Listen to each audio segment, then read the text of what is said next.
Hey mate, did you hear about that rumour about beer karma? Beer karma? You drink one of these and a Victorian cops one. Oh, really?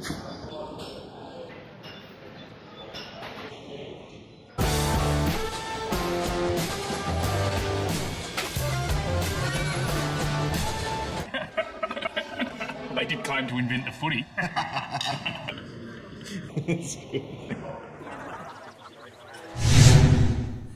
Welcome, readers, to Grassroots Online, and a very special edition of Grassroots indeed it is, because we welcome back the jet setter of the Grassroots crew, the footy chick, Lisa Wright. Yes, it is in fact me in the chair this week, and not our friend Paulo, who did a fantastic job. He certainly did. Thank you very much, Paul. Thank you, Charlie. We have a t-shirt for you, and yes, it's a nice one.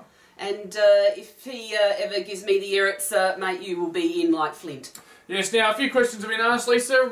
I got sent to my local club at Paynham, which is great. It's not like I don't spend much time there. And you got sent to Tasmania. How does that work? That works because it's better you than me going to Paynham, and I work twofold because I am a roving reporter, and B, I happen to be a fairly handy trainer as well. So they've sent me over to the job of two people. Fantastic. Now, I understand you were in for Tasmania for a whole week, so you had a good chance to have a look at the whole map of Tasmania? I did the east coast of Tasmania this time. It's in fact my 5th trip to Tassie, and actually we'd just also like to welcome for the first time our Tassie viewers joining us tonight. Oh, they're watching, aren't they? Yeah, oh absolutely, they will be watching in anticipation. Well, allow me to translate for you. Hello! Hey, look, I've got your special formal footwear here this evening. Now, don't be like that. Oh, I love the Tasmanians Tasmanians. are lovely, yeah. And they are such laid-back people, and the place is just gorgeous. I can't get enough of it. I'd move there in a heartbeat. So I'd move you there too. Some of my best friends are Tasmanian. I could do a Tasmanian footy show. I'm glad you said footy show on the end of that. Thank you very much. Anywho, after all that and my my lovely 3-day holiday down the east coast, I did actually do some work in the end, because as we all know, the state under-23s played in Launceston on Sunday. I sure did. And how did we go, Lisa? Let's tell the people all about it. Well, okay, let's be honest. It was an absolute shellacking. Spanked them. Yeah, absolutely. SA Amateur Football League 22-18, 150, sorry, I can't read my own writing, to the Tassies kicking 1 goal 4-10, so 140-point win to the South Australians, and look, it was probably a bit of a shame, really, that it wasn't more competitive. One of those games, though, I understand, well, firstly, the Tasmanian goal was an absolute cracker, but it was only 3 goals to 1, 3 goals 4 to 1 goal 3, or something like that at quarter time, so they certainly were in it in the first quarter. Absolutely, and actually, while we're just having a bit of a chat about this, we'll look at a bit of footage and go to the montage later on. So, yeah, as I said, in the first quarter, I actually thought it was going to be, and I think everyone thought it was going to be, an absolute cracker of a game of football. There was actually no score until the 16th minute of the first quarter. Right. It was just such a tight game. It was obviously rough's not the right word, but it was a hard game, a real hard physical tackling game. And Tasmania actually kicked the first goal of the game, as I said, at I think it was about the 15 or 16 minute mark. And then, after that, I thought, oh, good Lord, Tassie are going to be a real tough opponent, because their ball pressure was just fantastic. Unfortunately, that's where it stopped for the Taswegians after that first goal, as we went on to kick the next, 21, 22 goals of the game. 22 in a row. Unanswered, yeah. What we found, obviously, as the game went on, is our ball pressure increased, and, we just flowed. I just can't believe how well we flowed as a group of blokes that have trained together, 6 times. It was just at the most, and they couldn't all get to those sessions because of their various Division 1, 2, 3, or even down to Division 6 groups. Yeah, absolutely. So, but unfortunately, the Tassie boys, they tended to struggle up forward a bit, and I guess you could almost say they were when the ball got into their 50, it's almost like they were too. Can you be too unselfish? Yep, you can be. I haven't been, but yes, you can be. So yeah, it's almost like they were too, too not taking it upon themselves to score the goal. No, that's right. They were sharing it around, and they were just unable to capitalise on the work that that the midfield did to sort of get it down there. Yep. And I think I saw some stats somewhere. Inside 50 stats were actually 60-15. I think after the first half or something, which obviously, you know, reflects in the score. Yep. Out event zoning as well was absolutely fantastic, and that probably also made it really hard at times for the Tassies to get it out of our back 50, often taking them around about 5 or 6 kicks, you know, just to get it out of that, that 50 that zone. square. Yep. Yeah, best for SA, Toby Schultz, Trev Boust, Nathan Rayner, Craig Holm, Jack Nelligan and little Johnny Boxer. The box head. Yes, absolutely. And you might notice in the footage there that we're showing that his little number 2 Guernsey was ripped. That wasn't ripped Johnny. in play. He actually ripped it up himself. You know, Hulk Hogan. Yeah, so he could show his pecs to the ladies. Yes. And nice little pecs they are too. Hi, Johnny. Now, best for Tasmania was, and obviously I think he played fullback, Corey Nankervis. Oh, he would have been a busy boy. He was a really, really busy Nanky, boy. And 18 kick-outs, there's a good start to his stats. Well, absolutely, yeah. So Corey Nankervis there. Little Zane Brown. The goal kicker. He was the one and only goal kicker, but he, oh mate, did he do a nice Mickey McGuan-esque style, 5 bounces down the wing. It was absolutely, and I think we've got some footage of that coming up later as well. And also Nick Sutton for the Tassie boys. Goals, I think we had 11 or 12 different goal kickers. 12, I believe, Yep. 12 in the end. Yeah, Johnny Boxer kicked 5, and funnily enough, he actually kicked 3 of those 5 goals in the last quarter, but he kicked 3 in about 3 or 4 minutes. So, you know, bang, bang, bang, like bang, that. Bang, bang, bang. And of course, he was impressed with that. Yeah, he was impressed with that 5 straight, as we all were. Brad Davis, he was a bit of a dominator. He kicked 3. Fothers kicked 3. That's Tom Fotheringham. Fotheringham. Josh Hand. The mullet. 2. The mullet. Oh, now, didn't he have a cult following? Oh. There was a group of about 20 guys sitting in the Southern Grandstand, and it was just absolutely sensational. Every time he got the ball, it was very weed-like. Yes. Yeah, handy! Handy! Handy! Yeah, we're not going to talk about what happened off the field, but I understand Josh Hand doesn't, he doesn't actually, you know, you think the mullet, Jeps Cross, you know, a bit of a lad. He doesn't drink. He's a neat freak, and he's a very quiet, well-managed young man. That's the reports. He shared a room with someone I know. And unfortunately, unfortunately he did cop a bit of a knock to the head right before the end of the game, and landed on his mullet. It landed on his, and that probably saved him. Jolly kicked 2-4. Nick the Sitch, 2 goals for. Yeah, 2-4. Nath Rayner kicked 2. Bousty kicked 1. Alex Carlotto kicked 1. Holmy kicked 1. O'Malley kicked 1. Brad Robertson from Salisbury North kicked 1, as did Damien Tam from Broadview. I did ask the big sick Nick Jolly to come on tonight's show for a quick interview, and he said no comment. No. None.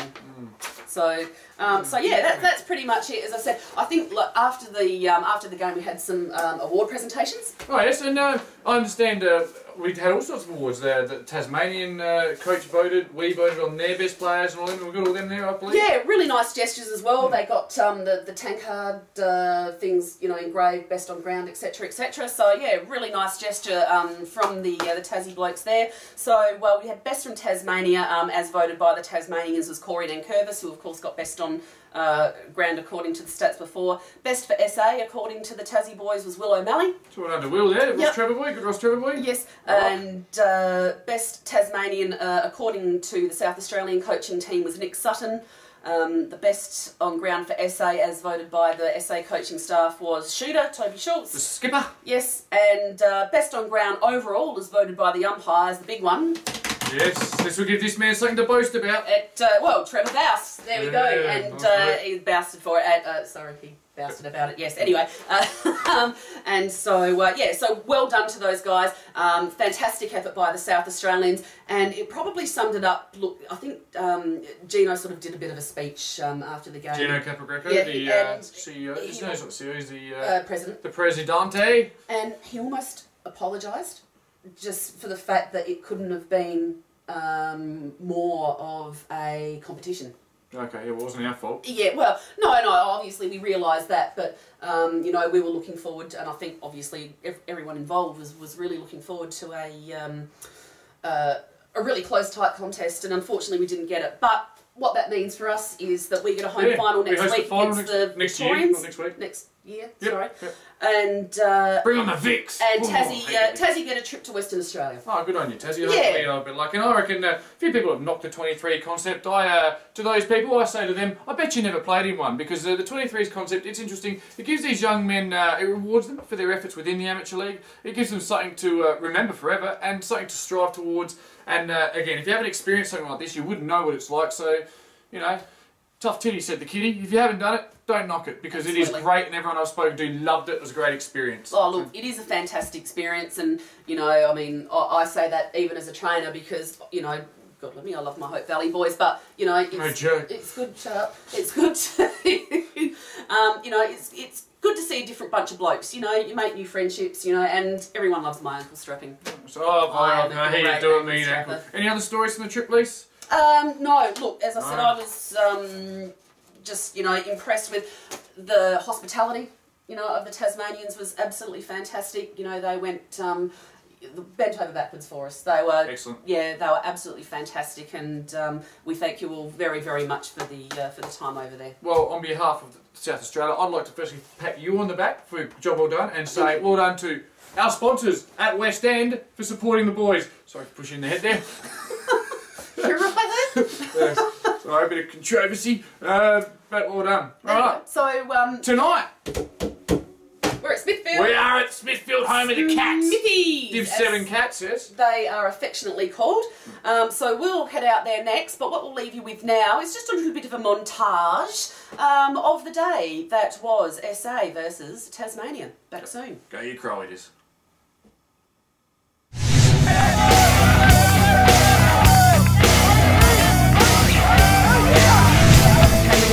Stadium, it's game day. Look, the atmosphere, it's just building up. We're waiting for the players to come in. So thought we'd have the obligatory interview with the South Australian state coach.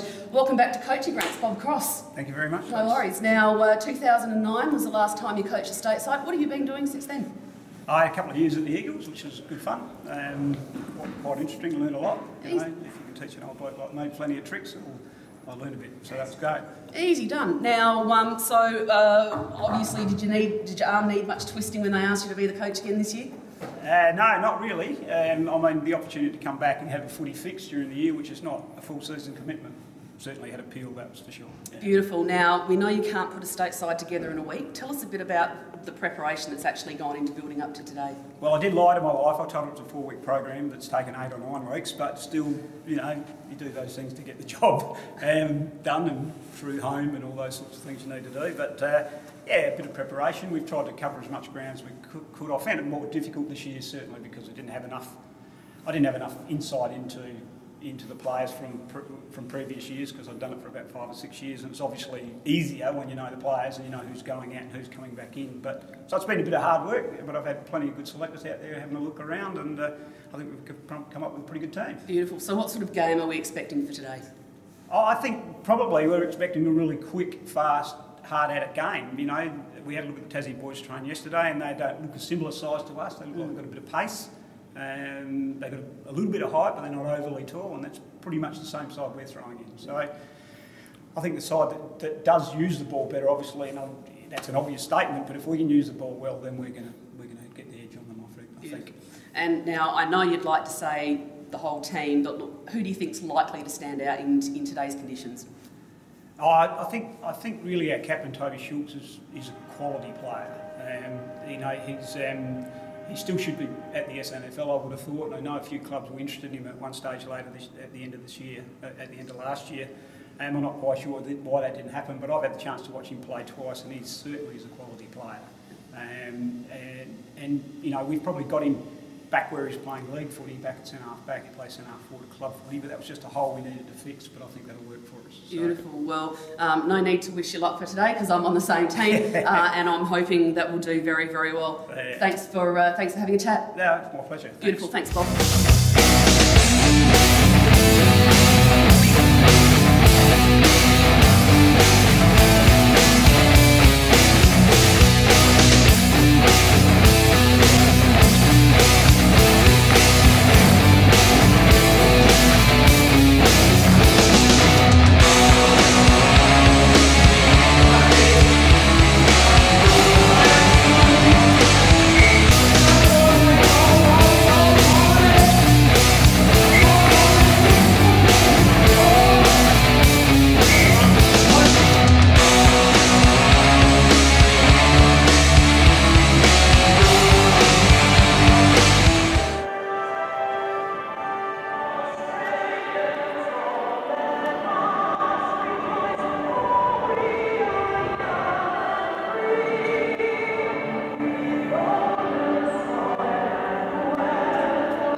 mate. That's what I said. We don't give these things away.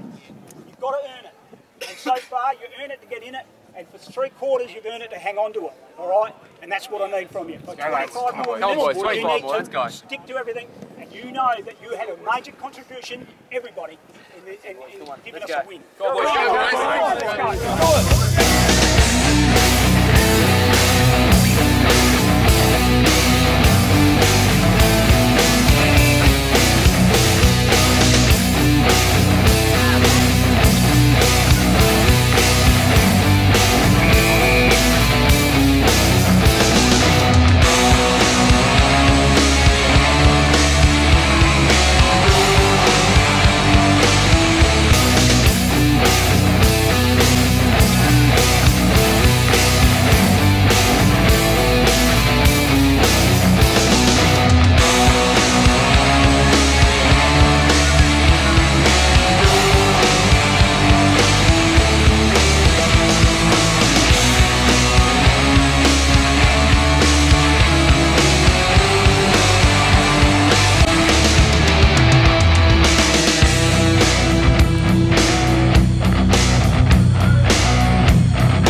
From the Spot Footy Club. Toby, fantastic game, especially by yourself. Oh, I don't know, mate. I think we started to run amok the whole team. Really gelled together, which was pretty important for the win. I think Tassie didn't spend too much time together, and we really got to know each other, which made us really play for each other a lot more and play as a team, which was really important. Absolutely. First quarter, probably a bit scrappy in the beginning, and it really looked like Tassie was going to sort of show some oomph there, especially kicking the first goal, but we just seemed to go away with it after that. Yeah. With the state games, I think it's really game on early, and everyone's really having a red hot crack. So it really was intense there early, and we were under the pump a bit. And then once the game started to open up, that's when we really started to run and use our skills a lot better. Fantastic. Who really stood out for you today?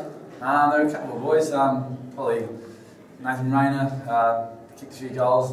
Johnny Boxer, Jack Nelligan put his head over the footy a lot. But it really was, I think, a team performance. Not so much blokes standing out, but everyone playing their role and doing their bit. Sure, and of course you absolutely carved up there as well. Well, look, congratulations, you are now a winning state captain, and all the best for the rest of the year at Spot. Thank you very much. No worries. It's not too bad, actually. Okay, With me at the moment, I've got Zane Brown from the Tassie State side, who, in an unbelievable play and probably one of the only highlights, unfortunately, for the Tassie side today, did a beautiful play down the wing, bouncing the ball 5 times. Zane, welcome to the show. Beautiful, so nice and loud. Okay, so you're bouncing the ball 5 times. What were you thinking after that 5th one? Did you think someone was behind you? I just thought I had all the space, and then I just went for the kick, and I thought it was going to go straight through, and then the wind just caught it. Because I reckon you could have gone 6 or 7 in there. Someone said they could have got me. I could have kept running, but then I just thought I'd kick it there and see how it went. No worries. Now, is this your first appearance for the Tassie football side? Yes, this is definitely my first appearance. No worries, and hoping for a few more in the future? Yep. Absolutely. And who's your local club in Tassie? Roachley Football Club. Roachley, and where's that in relation to Launceston? A little bit off the back of Launceston. It's like one of the NTFA sides. So. Okay, yep. so just up that way a bit. Yep. Beautiful. No worries. Well, look, you know, commiserations on the game today, but yourself, you had a fantastic game. All the best. Thanks.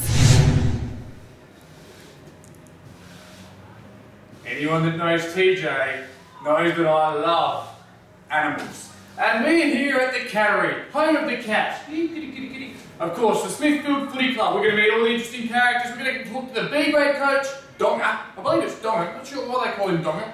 Might be something to do with his name. We're going to talk to Andy Stewart, the A grade coach. We might even meet some club legends. Of course, this is the home of formerly of Travis Barco, Donald Dickey, and many other AFL stars, the Smithfield Cats, a proud club with a great heritage and a bloody big cat on the wall.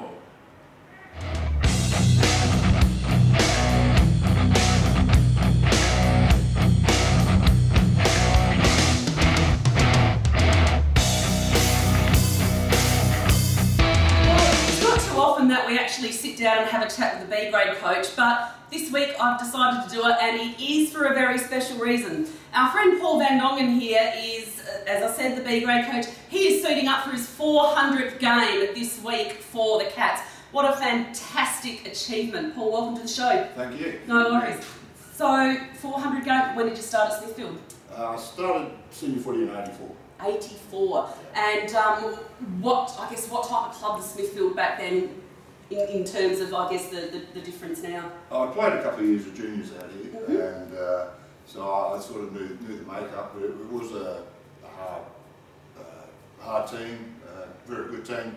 A lot of guys I looked up to, and was thrilled to get out there and play footy with some really good footballers. And of course, 84, you probably would have been the CDFA? Yes. Yes, back then. There you go, and yes, as we know, CDFA did have some very hard players. Hello, Gino Capograco. So you said some guys that you've looked up to, so I guess coming up as a junior and through the ranks, who were the Smithfield blokes that you looked up to that you really wanted to be like? Coach at the time, Anton Mack, he played footy at Centrals, was a player coach back then, and he was certainly one of the guys that, coming out of juniors to get thrown into A grade, he took me under his wing, and was somebody that I really looked up to. A little skinny guy, a bit older than me, who's become one of my greatest mates, Michael Duffy. Was just skinny, nothing of him, but could really play footy. And these were the sort of guys that I tried to emulate when I got the opportunity to get out there and play. So, the number of others, but yeah, probably too many to go through. Beautiful. So 400 games, that's almost 30 years. What are your highlights over that 30 years? Obviously, premierships are always the best thing if you get to enjoy them, and 92 and 95 we got to enjoy our great success. I'd actually just come back from Williston. I played 2 years out there, and came back in 91 and 92. Anton came back to coach as the coach from the sidelines back then, and yeah, we got a lot of older guys that came back to the club that had gone, and yeah, we put together probably the best side that I've ever played in. Fantastic. What about personal achievements with the Cats through that time? Any best and fairest up your sleeve? No, that was one thing I've never won. So you've gone about it very quietly then? Yeah, I just play my role as I do, and I've had a few runner-ups and those sort of things, but personal glories are not really something you play footy for anyway, I don't think so. No, you're right, absolutely. Not that I'm not one back if I'm Absolutely. And I guess Smithfield's first year back after a hiatus, so which means you probably would have played that 400 last year, in hindsight. Oh, we didn't actually sit out of the comp. We just went back to C grade last year. Oh, that's right, yes. Yeah. I mean, so I spent 2 years at Williston, and I did retire for 2 years. I heard that the B grade was struggling at one stage, so I got itchy feet and came back, thought I might play for another year or two, and that was 8 years ago. So there you go. And so this week, do you think it's going to feel any different being game number 400? Probably a little bit, but we've also got our reunion for 92 Premiership here on Saturday, so that's really taken a lot off of it. I've done a lot to organise to get those guys back here around the club for this Saturday. It just worked out perfectly that turned out to be my 400th game as well. Had a week off, which the body's enjoying, so hopefully we can go out and get a few kicks. But yeah, the 92 Premiership, catching up with old mates, has been a good distraction for me to not have to worry about. Well, it sounds like it's going to be an absolute massive day, win or lose, and of course we hope it's a win for you. Once again, congratulations. There aren't many that do play the 400 there, Paul. All the best for Saturday, though. It's definitely a thrill, and yeah, I look forward to it. Just one last question, how many more do you think you've got in you? It's hard to say. Obviously you've got to have good family support, which I have. I said to the wife the other day that I felt this could be the last year, and she looked at me and smirked, raised her eyebrow. So I said it to a few people around the club, and they all think I can keep going. So well, I'm getting a kick and I can contribute to the side.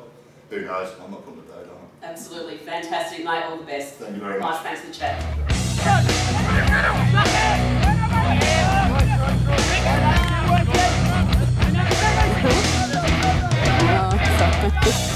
I'm here with a man whose name is synonymous with the Smithfield Football Club, among other things in Smithfield. It's Colin Rundle. Welcome to Grassroots Footy, Colin. Cheers. Thanks for having us at the club. Now tell us, what is your roles entail at the moment with the Smithfield? I'm coaching junior footy out here at the moment. I've been a life member out here. Been out here since I was 4 years old, and it's been 34 years now. It's a long time, 34 years for a club that, of course, is 100 this year, I'm led to believe. Yes, that's correct. Yeah, got our 100th year celebration coming up this week, and also on the July 21st, was it? The Black Tie Bowl. Now, where would we get tickets for that? From the bar, from Pete and Lynn, or Dave behind the bar here. All right. Now, has there been some long nights at the bar here at the Smithfield Footy Club for yourself, sir? Yeah, one or two. I've managed to see stumps a few times, unfortunately, or after a good win. No, now you would have seen a lot of things over 34 years, so let's talk about some of the people that have come through. I touched on it in the introduction. Names are, if we look around the board, there's Travis Barco, Donald Dickey, a gentleman that gave me one around the year old, Mick Moss, absolute legend. I see Sean Maguire there. A lot of great names. Any standouts for you that you remember fondly? Oh yeah, well, Mick Moss and Paul Hicks, they won a few association medals. Yep, Mossy was 95 and 98 from memory. Yep, and I think Hicksy might have drawn Todd with him 1 year as well. Yep. Also Keith Kelly, he's back out here this year playing A grade and the tender age of about 40. Yeah. Still playing some good footy. Yeah, and both Farco boys come through the ranks, and they were outstanding juniors. Same as Mick Moss's lad, James Moss. Yep, who was on Cricket Superstar recently. Made it to the final three. Yep. Yeah, done a good job. And is he on the Crows list as well? He was until he's got a hip disease, Perthes or something like that. That sort of cut his career short. But I think he's playing out in Stansbury or in the York Peninsula League at the moment. Certainly. Right now, Smithfield is not just a football club. Your involvement has also been with the cricket club, I'm led to believe. Is that right? Yep, that's correct. Yeah, I run the cricket out here, and we've had mixed success over the last few years, and a couple of premierships, and yo-yo on between Div 1 and Div 2. Yep, certainly. And it must have been a big step for the club last year, just the one C grade team. This year back into Div 7 with 2 teams. It must be a step in the right direction for the club. Yes, we nearly folded. It got really close, and then we had a few soccer clubs like wanting the Oval, and so we thought it was important to keep going and just enrol a C grade division team. It's good now.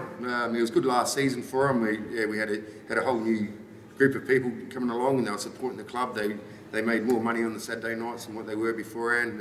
The people would stick around and support the club after matches and not bring their own alcohol and just hang around the place. And yeah, we built up a good culture last year, and things are on the way up this year. And, yeah. Sometimes you've got to rebuild from square one, and obviously you brought back a great man in Andy Stewart, who spent most of his career here. Must be great to have Andy back. Yes, well, Andy was a life member here before, and it was a sort of unfortunate circumstances that he went to Central United in the first place.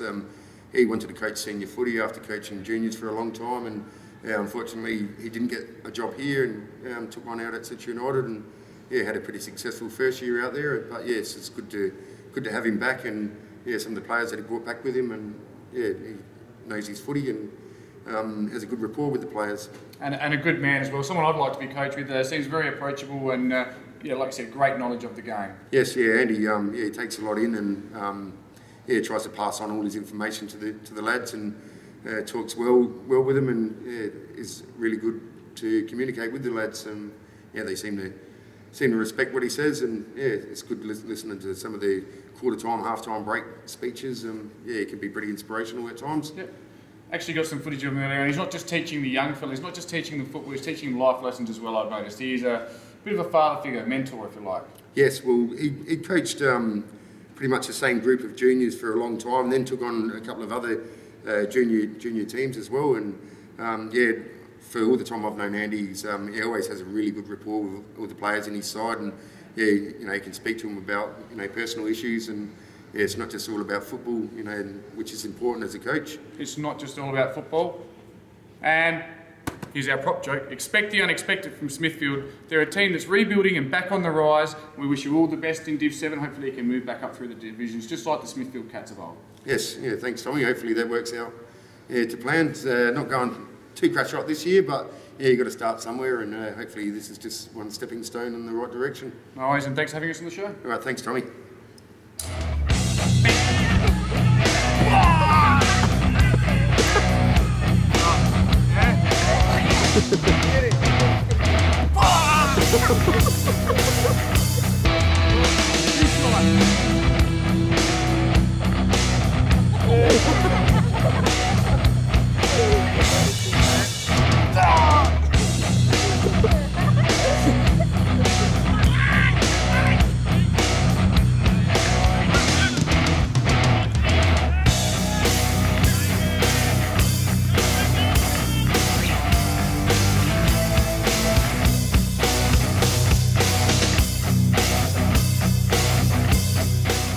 Michael Lane, play A-grade footy, centre half back.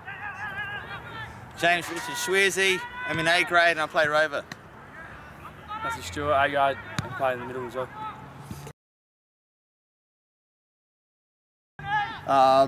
We treat each other like a family. Always having a few beers after a game. Watching Jimmy get naked, it's good.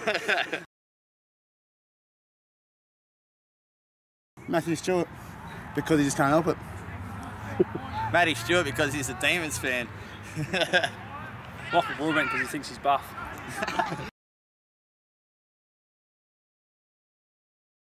Jimmy. Jimmy's well. Can we get him off? Go, Jimmy. Go, Jimmy, go! Take it all off! 3, 4, 5, 6, 7, 8, 9, 10, 11, 12, 13, 14.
again, it's Coach's Corner. We're actually in the coach's room with the coach of the Smithfield Footy Club. Thanks for having us, Andy Stewart. Thanks for coming down. No worries. Now, one thing I noticed straight out, I mean, the boys sitting 1 and 7, so not ideal, but the numbers on the track sensational, the atmosphere out there, the boys are up and about still. Yeah, they're a really, really enthusiastic bunch of lads. A lot of them haven't played a great deal of football, but they just want to learn. This year it's all about consolidation and building the club back up, and then from then onwards we're about winning. Certainly, it was a big step last year. We've touched on it with a couple in the other interviews. Last year, just did the one team in C1, so it must be huge for the club to be back in Division 7 with 2 teams and bring back a prodigal son, if you will, someone that's been such a big part of the Smithfield Footy Club. Yeah, it's really good. I was absolutely stoked to get the job here. My main focus on recruiting this year was bringing back kids that have left the club for whatever reason. Trying to build it back up, build the culture back up within the club, having the love for the club, love for the Guernsey, and it's worked beautifully so far. Fantastic. Let's talk about Division 7 for a little while. It's a very interesting division. There's Mitchell Park seem to be the standout, but obviously they're the team to beat, are they? Oh yeah, they're a very, very good outfit. Very drilled, very disciplined. I think round 1 when we played them, they really touched us up. They're big boys. When you have a look at our guys, we've got a lot of young kids. They've been around the park for quite some time. Speaking of your team, better players for you guys this year?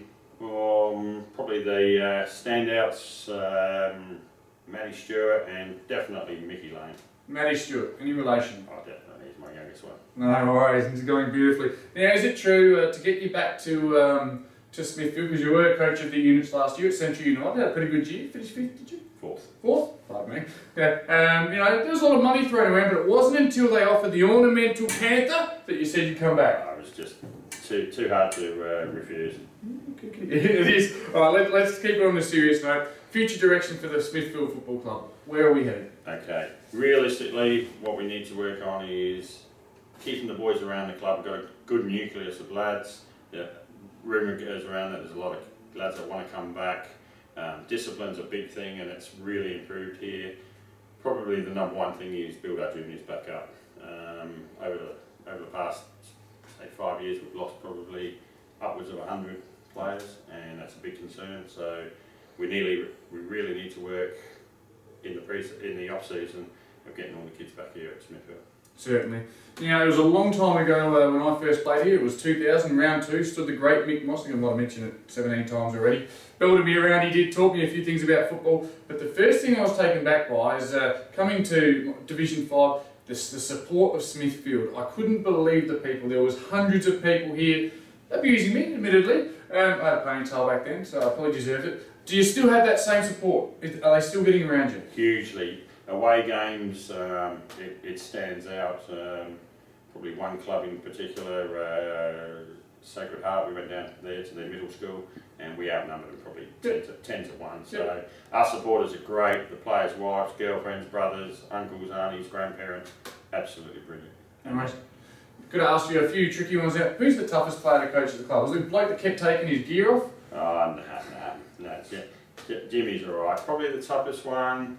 Young lad in the B grade, Michael Broadbent. He likes to look at himself in the mirror, and he's definitely one that likes to look at himself. Does he oil up a bit? Does he? Nah, he just thinks he's hitting a bit. No worries. Now, there's some big events coming up. You've got this weekend, is it? You're playing North Pines at home. That's correct. And it's your 20-year anniversary of the '92 Premiership. That's correct. Yeah. So that should be a great day for the club. We'd encourage everyone to get out and be part of it. Most definitely. One thing we've got is they've brought out our Guernsey specifically for the day. Nobody's seen it yet. I think the only people that have seen it are the committee, so I'm really looking forward to it on Saturday. Bring that Guernsey out and just playing some good footy in front of some guys that, as you said, won the last premiership, and would like to do them proud. No worries. Now, just one final question. You've had a long career at Smithfield. Most of your career has been here, juniors, seniors. What's the one single highlight that stands out for you at the Cattery? Probably the one highlight, it's really hard to say.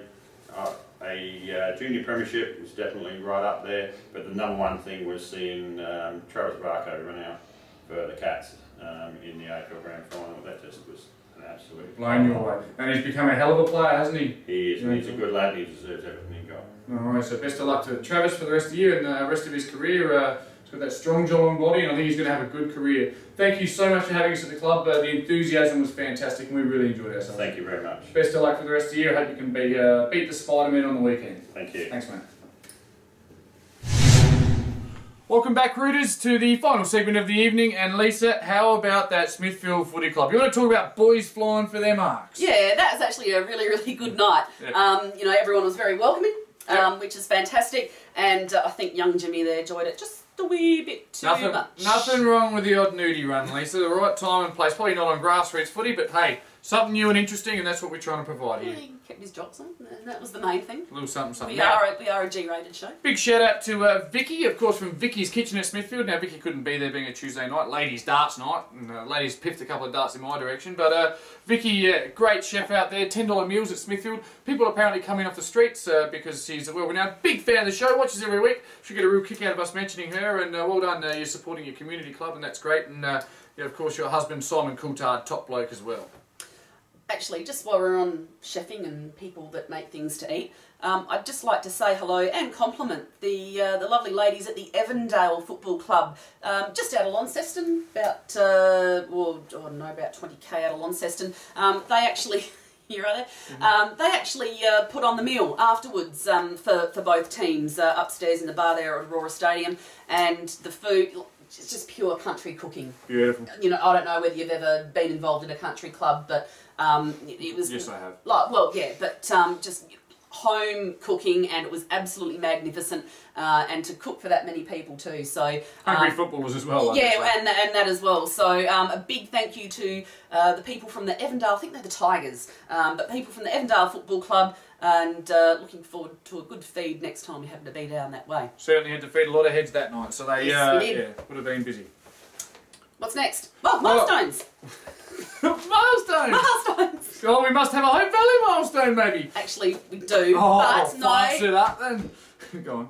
No. Because I forgot to mention it last week, I know. Well, yeah, you did, so no. My favourite dyke. Stra. No, Scotty Dykstra, club president. He's the face of Hope Valley Football Club.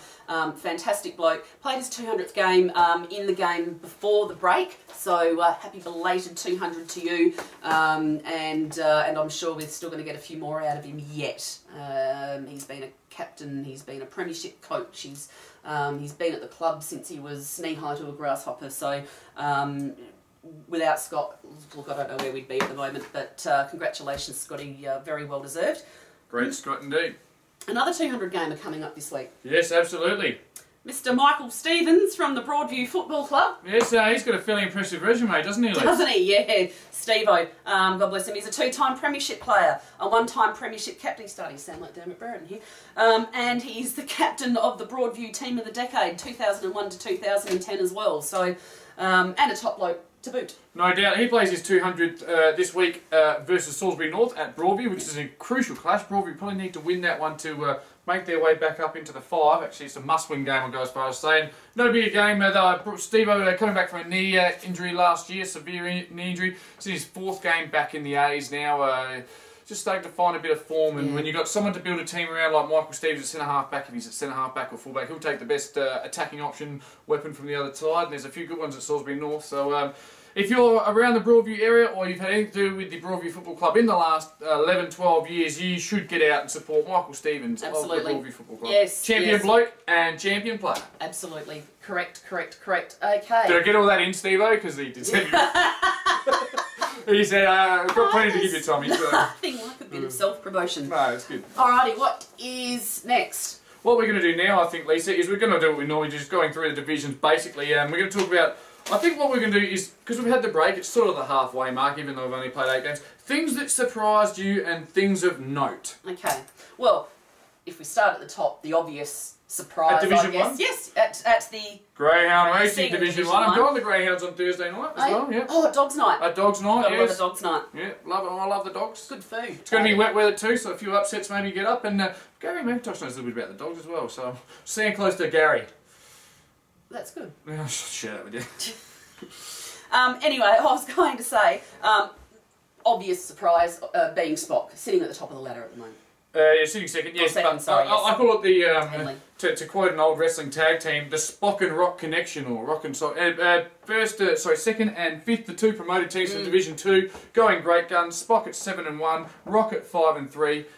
Both big games this week. Spock have got Gazer and Rocks have got, I think, Foss. I didn't double check that, so I probably should have. But yes, but at the other end of the equation, Lise, both teams sitting 0-8. Jepson Shock this week will butt heads in a clash at Duncan Fraser Reserve, where both teams will be having a red hot dip because they don't want to be 0-9. Unless it's a draw, someone's going to have their first win of the year. Absolutely, and that's probably the other surprise as well, as Shock being winless, and not only winless, but unfortunately, and we hate to say this, but not even looking like winning at the moment. They have had players out. Obviously, those players have started to crawl back into the side, coming back from overseas, etc. But look, they probably need to get a win up here because I think it's all about confidence as well. They probably just need one up their sleeve to maybe just get them going a bit. And in saying that too, after the game on Sunday, we actually did congratulate Josh Hand and Matthew Crediton on winning their first game for the year as well. Oh, I'm sure they would have been thrilled with that. Look, the thing that surprises me, I mean, I could define for you and explain quite clearly Pythagoras' theorem, but I cannot explain how a forward line boasting the likes of Jack Juniper, Craig Tasborski, be rotating on ballers, and the young footballers coming out, and Jack Horan up there perhaps as well doing his thing. They've averaged 45 points a game, or even a touch under. It's maybe 6 goals a game, week in, week out. It's just, it's hard to fathom. What's missing? I think Jeps have, despite being 0-8, have been in winning positions many times this year, have just had a bad quarter, a bad patch.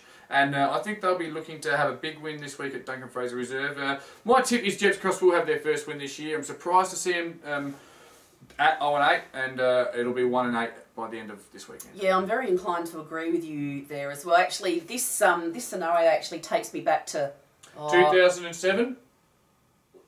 It's about Glenunga and you're reading my mind. And Central United. It's a sense of deja vu. No, this is creepy, but.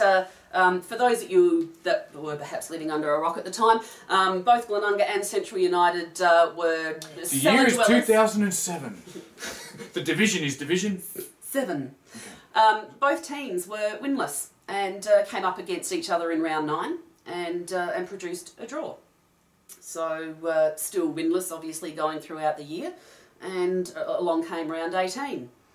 And they produced another draw. So effectively, they neither of them won a game, but drew both times they played each other. That is bizarre. Now that is an interesting West End stat. That is we haven't had a West End stat. Let me give you another one. It's 2009 now. The recently shifted North Pines and Ovingham, both coming up to Division 7 from previously playing in C grade, are both 0-8. They meet each other in round 9. What happens, Lisa? It's a draw. No. Yep. So could lightning strike a third time? No. What if it does? Actually, you know what? Macca used to pick a draw every week last year. If it does, you should wear a dress. Yeah, Macca got the sack. No, he didn't get the sack, Mac. Just kidding. But he's not here. You should wear a dress next week if... Yeah, right. I don't know how to dress. Okay.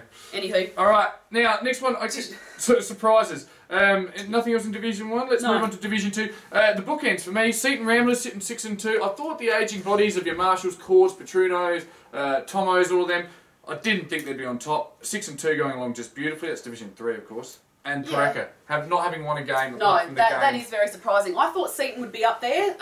Wouldn't quite have expected them to be obviously sitting on top. However, we did miss the Adelaide Airport Division 2. We did, and there's only 2 words we probably need to say about that, isn't there? Portland. No. Oh, sorry. Hosey's hair. No. Is this like a Seinfeld thing where you have to mention that name every week? No, I just love his hair. Is there like a little Superman sign around here? Eastern Park. Coming down from Division 1. That's right, yes. Doing, yes. And they're not the first team. I mean, talk about Payne did it. It looks like they're going to go from 1 to 2 to 3. Seaton did it.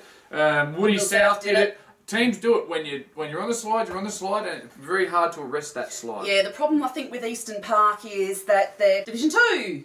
Yes, and if you had to use just 2 words to describe the surprises of Div 2... Portland. Not what I was thinking, but got a bit of comical genius there from the footy chick. I would go Hosey's hair. No, I wouldn't go Hosey's hair. There's that bloody name. Is this like some sort of Seinfeld thing where you know, you've got to like can't mention stand it. You know, like, is there like a Superman sign hidden here somewhere? No. Like, you know, No, you hello? just pump your set. No, okay. All right. No, I was going to go with Eastern Park. Oh yes, yes, yes. Big surprise. Not the first team that we've seen. I mean, the season's not over for them yet by any stretch, but they're doing very much what happens to teams when you fall out of Division 1 and you're only in Division 2 for a season. Let's talk about the clubs that have done it. Seaton Ramblers. Yes. Payneham Nord Juniors. Yes. Woody South. Yes. Athelston didn't just spend the 1 year in Div 2, but Athelston have come down as well. Athelston have come down. Well, that's right. They stayed in Division 2 while you guys were in Division 1 and then have come down with you. Kilburn. Yes. We could go on and on, but you get the gist, I think. Absolutely. Yeah, so they have shocked us by not winning a game this year. Yeah. Probably, yeah, as I said, them and Portland, obviously, Portland's still right up there and either winning or losing, you know, the majority of their games by less than a kick, pretty much. And what that's going to do for the Portland club and Hosie's Hair, apart from Leave It Frazzled, is it's going to get people to their games because they're playing exciting, competitive games of football. And let's face it, who doesn't love that? I mean, as a spectator, as a player, you just love it. You'd rather be in a competitive game than a big win. Well, that's right. Yes. Well, most of the time. That's right.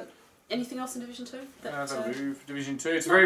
I reckon that it's very tough to predict the top.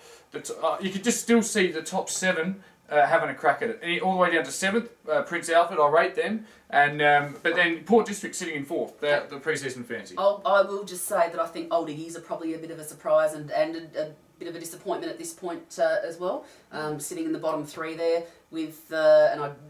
Can't remember at this point in time whether they kept the majority of their recruits. Mr. Calabrese. I believe he's gone, Pedler gone. Yeah, that's right. Of course, Willoughby did the knee last year. Yes, so they have lost some players. Captain Lukey Cairns, they still running a tight ship, and Julian Waite, the coach, they'll upset a lot of teams, and they have upset teams. Yes, they sure have. What have we got? Villiers, Division 3. Oh, the Villiers, Division 3. For me, at least, it's quite simply a case of surprise with the bookends. It's Seaton on top, sitting 6 and 2. I thought the ageing bodies, and I mean their names we've mentioned for years on our various versions of Grassroots, yes. Online or our predecessor. Yep. Cord, Marshall, Petruno, Tomo, you know, all those names. They're getting old. You know, these guys are around the Jaguar vintage. They're war horses, aren't they? But they are battlers. They're good footballers, and they're 6 and 2, not doing much wrong. They've won 4 in a row. They've got 4 away games in a row. So this could be a very interesting June month for them. Yes, absolutely. It's almost like Collingwood never winning in June. Yes. That old. Anyway. Yeah, that was back then. Back then. I think, yes. And a bit like Greater Western Sydney went in June. But anyway, Pareka are doing, just as their name suggests, they're doing poorly. They're 1 and 8, but that was Oh, I actually left that there as suggestive comedy, but yes, you've just nailed it in like a good host does. Okay. The one win was the Kilburn win where they breached the points, which we've spoken about to have gone blue in the face. So, but the other thing I want to talk about in Division 3 this week, it was a nice segue there for Kilburn. We've used segue too many times tonight, haven't we? It's Kilburn and Athelston this weekend at Blair Athol. 2 brilliantly supported clubs on a great oval. And when I talk about the support, don't just worry about what happens on field or even with the coaching battle between Jamie Thomas and Rocky Butterworth. I'm talking a battle between the 2 supporter groups, the Mound Men and the Stoners. It is going to be huge. There'll be some banter flown around. A lot of people will forget what they've said, but we don't care. Love it. One of the reasons, and I love the Mound Men. I actually love playing against Athelston as well because you get some real quality banter coming over the fence. And sure do. I'd love to be at that one. I almost miss all that. And could they stop the Kilburn run? Because Kilburn are on a roll at the moment. Yeah, it's a bit of a hard one to say. I think Nick and Charlie, being Pierce and Molyneux, will probably pull up well enough. It's Nick and Charlie now, is it? Oh, you know, they're friends now. Chucking the Nick liquor. We'll probably pull up well enough from state duties to go on well there. Probably few too many stars doesn't always mean a good win, but we know Kilburn are better than that, and they are hell-bent on getting themselves back into the 5. So, well, they do say it's not always the stars, but it's the bottom 5 in your club that you've got to be that make the difference. And of course, so we're talking about for Kilburn, you like to see Andrew Shrek Graham being in the bottom 5. Oh, I wanted to say that. You know, if they can carry someone dead weight like that, you never know how they go. But a bigger one. And of course, it's time for the Army Reserve Div 4. Div 4. Well. Unley. Yeah, Unley Mercedes, 7-1. The change is as good as a holiday. A name change has brought about a lot of success for Troy Hall on the boys. Has. Evenly spread group with a good reserves unit. And they look hard to stop. And for everyone I've spoken to in Division 4, and obviously I speak to coaches every week, they rate them. They rate them highly, and there's no one target to stop. No. Probably another surprise for me is Elizabeth, consolidating now, obviously, after being in Div 4 for a year and doing, fairly well, sort of finishing, I think, mid-table or somewhere last year, and just can't seem to pull a win together this year. And again, we talk about the difference between the best and worst. You want that to be a close gap. Unfortunately, it's not. When Elizabeth are off, they're horrible, and on their day, they can beat anyone. So Coach Matty Galliano will be looking, it's not Galliano, it's Gallarello, sorry, Galliano on the brain, will be looking to probably arrest that gap and just bring it in a little bit closer and play consistent football for the last 10 rounds of the year. Sure. Division 5. Division 5, I knew we'd touch on that. Rosewater. Had to get down there eventually, didn't we? We've always got to go down. So, Rosewater, the kennel is being rebuilt this year. New $2 million facilities, and it appears that upon the rebuilding process, they're 0-8. They're one of 5 A-grade teams in the league to have not won a game, and things aren't pretty this year, but... No, and they'll be moving into those facilities hopefully by the end of July, I think. So, if they can get back to those facilities at, what we affectionately call the House of Pain, because it's bloody hard to win there. Yeah, not this year, but... Yeah. Well, yeah, but I think actually they're looking at playing their last home game there. Yep, so a little bit of a short-term pain for a long-term gain. They'll go down to Division 6, it's almost safe to say, next year. But I'm sure they'll be able to lure some big-name players. They'll lure some ex-players back, and watch out for the doggies at the kennel next year. Speaking of doggies, Adelaide Lutheran, probably not so much a surprise, sitting on top with only the 1 loss, 1 draw, 6 wins at the moment. And as I said, every year I think a lot of people stick Adelaide Lutheran down as their favourites for the flag, and without fail they'll drop off after the break. So we're counting on that happening. As the rain pours down outside. We're counting on that happening. Obviously, the people, good people at Adelaide Lutheran Football Club, hope that doesn't happen. But obviously, they're stringing together some fairly decent wins. By we, you obviously refer to the fact that Hope Valley are playing them this week. Yes, we are. Of course, with my professionalism and my broadcast journalism background, I don't have a we. The league is my we. I'd like to see Lutheran win this week, but I was speaking to a Lutheran bloke this week. It's the depth. Their Bs are going beautifully. They're C grade, apart from a couple of little hiccups we won't talk about a few weeks ago. They look good. It's hard to get a game in the A's at Adelaide Lutheran, and that depth will see them in those winter months. See them stay strong. They'll finish in probably the top 2 or 3. They'll have the double chance. And they'll give it a real shake this year. Yeah, no, the B grade... Zobel doing big things, isn't Yes, no, Zobes has done some fantastic things. And actually, I think chucked it in at the end of last year and then changed his mind and came back again. So, as you do. As you do, and good on him, because as I said, they're doing very well. Division 6. Yes, Division 6. So, I guess in Division 6, Ingle Farm were all the rage. Give us a little spiel on Ingle Farm, because that was our first footy trip this year. Yeah, it was. Look, and, pre-season, Ingle Farm was all the rage with all the, what do you call those things, recruits, that pulled over with Wayne Knowles coming over from Para Hills, and him apparently bringing, 11 or 12 blokes with him? At least, yep. Yep. And unfortunately at this point they've not quite gelled together. Wayne then laid down the law of the land, and they came up with a win the very next week. Yep. And have then come within 8 points of beating both Mawson Lakes and Woodville South, who were sitting first and second. So, absolutely. As I said, give it a bit of time. They you don't take them lightly, because you don't know what they're going to come up with, and we've seen that they're capable of almost beating the best almost. So. And speaking of those 2 teams, Woody South, everyone expected them to do big things. Yes, because they shouldn't be there. And, they just shouldn't have been there. And Will Rayner obviously played state footy. Nathan, sorry.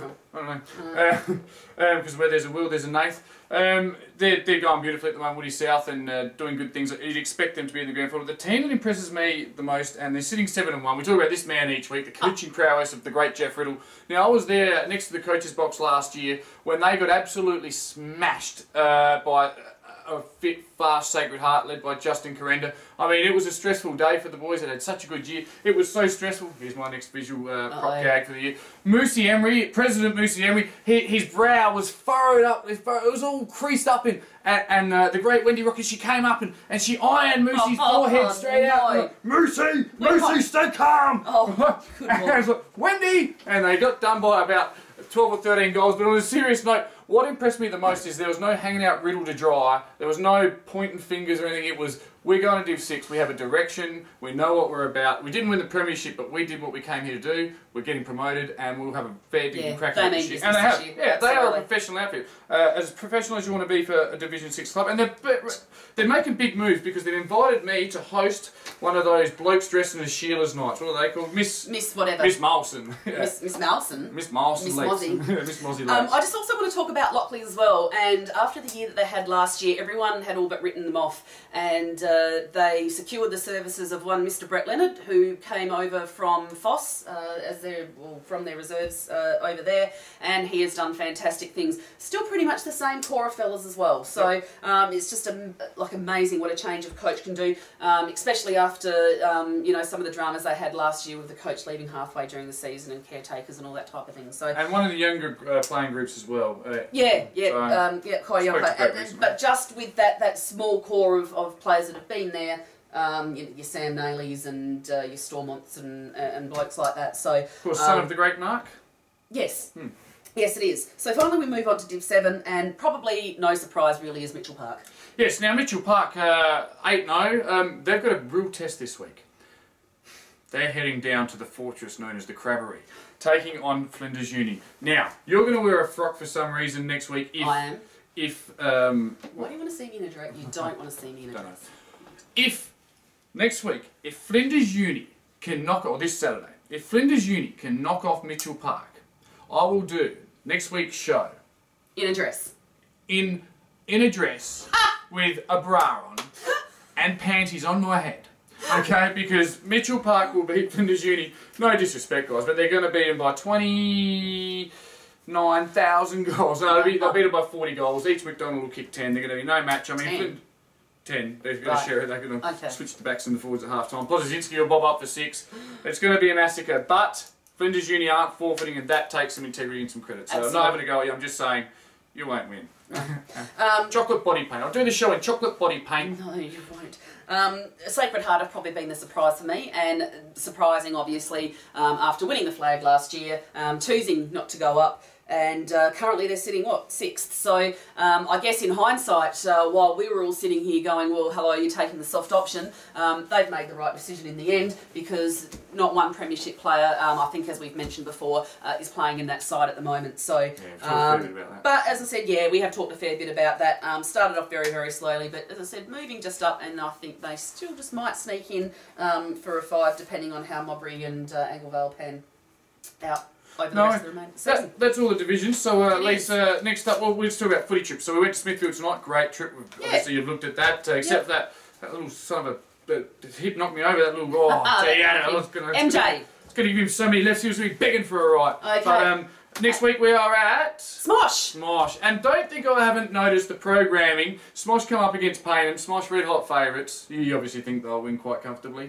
Yes, I do. And then I'm going to head out there and speak to my good mate Trent Hyman's Hancock and listen to him go off in my ear. I might let him do the panel instead. Won't that be fun? Wouldn't that be? So the week after that we are at Modbury, are we? Yes, for the 150th. Yes. We've got a few other clubs to head out to as well. We want to have a good look at Mitchell Park. We're going to be down at Molson at some stage. We're normally pretty well received down Ramblers Way, but we would like people, clubs, representatives, delegates, whatever, to contact us at BANG! Grassroots at SAAFL.asn.au. So please send us some emails. I haven't had any for a while, and I get sad when I don't get emails. Or you can get me on my toll-free number, 1-800-UNBELIEVABLE. Oh, dearie me. Fairlane reference. Just before we go tonight, just another reminder, don't forget to read the Sports Beat every Thursday night after training, full of good, informative information. Now, stuff. Yes, that's right. The leagues actually still have a couple of advertising spots just after the Div 4 page in nice colour there as well for you, for clubs to take advantage of. You might want to advertise your past players' day, your premiership reunions, your ladies' days, your gentlemen's night, your gentlemen's nights, your sportsmen's nights. So whatever that is, and if you do want to fill one of those spots, please contact Georgie at the league. Yes, do that. That's it. And I think that's all we've got. Oh no, I think we've done our longest ever grassroots we week. have. I must even though you got the great assignment, well done on everything you did over in thank you. In Tasmania. Yes, Tasmania. Yes, home Launceston. Home of James Bogues. Home of I went to James Bogues. Of course, James Bogues. No match for the mighty. Ready? West End. Love that drop. And yes. Alrighty. West End is good. So we bid you goodnight tonight. Oh, we forgot to say happy 400 again to Donga. Yes, well done, Donga. Saturday night. And we leave you now with the South Australian state song. See you next week. Go you Crows. For a shorter version.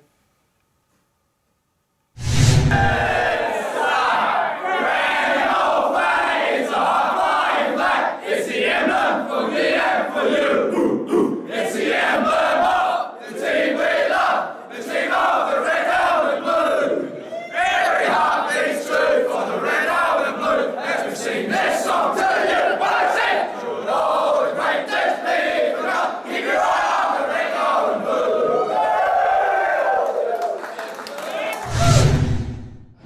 blue. Hey mate, did you hear about that rumour about beer karma? Beer karma? You drink one of these and a Victorian cops one. Oh, really?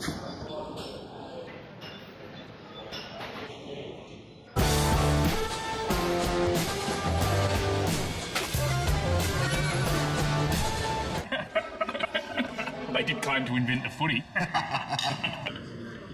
That's good.